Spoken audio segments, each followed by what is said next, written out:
Gîtiya demên windayî di 105 rûpel. Nivîskar Ramazan Qebaq 2020 weşanên nan. Nivîskarê ku berê du pirtûkê yên helbestê derçûbûn, bi vê romanê derket pêşberî xwendevanan.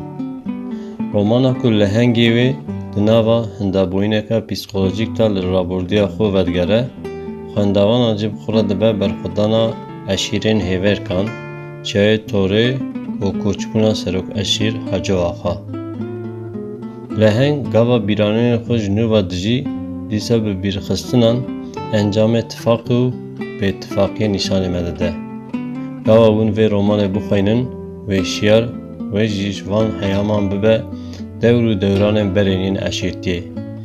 Ev roman li ser vana hatiye avakirin: ciya, çek, evîn, xiyanet, doz û wendabûn.